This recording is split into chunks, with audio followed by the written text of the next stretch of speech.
জি বাংলার মিঠাই ধারাবাহিক তাকে জনপ্রিয়তার শীর্ষে পৌঁছে দিয়েছিল। তারপর বড় পর্দা ওয়েব সিরিজেও কাজ করে ফেলেছেন। কথা হচ্ছে বাংলা টেলিভিশনের জনপ্রিয় অভিনেত্রী সৌমিত্রিষা কুণ্ডুর।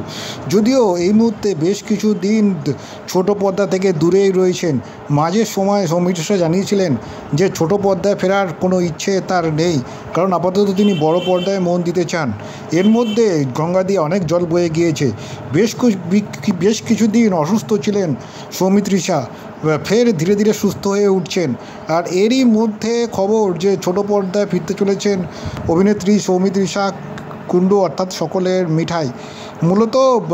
মূলত পুজোর পরেই হয়তো এই প্রত্যাবর্তন হতে পারে, এমনটাই শোনা যাচ্ছে।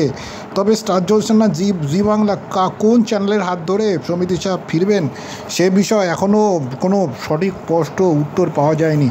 প্রসঙ্গত উল্লেখ্য, ছোট পর্দা থেকে হঠাৎই বিরতি নিয়েছিলেন সৌমিত্রিষা। মাঝে বেশ কিছুদিন অসুস্থও ছিলেন, কিডনি সংক্রান্ত সমস্যায় নাকি ভুগছিলেন তিনি, এমনটা জানা গিয়েছিল। যদিও ধীরে ধীরে সুস্থ হয়ে উঠছেন সৌমিত্রিষা। ছোটো পর্দায় নয়, বড় পর্দা থেকেও বেশ কিছুদিন তিনি দূরে রয়েছেন। মূলত অনুরাগীদের কাছে বারবার আবেদন করেছেন যে সকলে যেন প্রার্থনা করেন যে সৌমিত্রিষা যেন সুস্থ হয়ে ওঠেন। সেই অনুরাগীদেরই জন্যই আবার সুখবর, তাদের প্রিয় সৌমিত্রিষা আবারও ছোট পর্দায় ফিরছেন। যদিও এ বিষয়ে সৌমিত্রিষার সঙ্গে যোগাযোগ করা হলে তিনি কিছু বলতে চাননি সংবাদ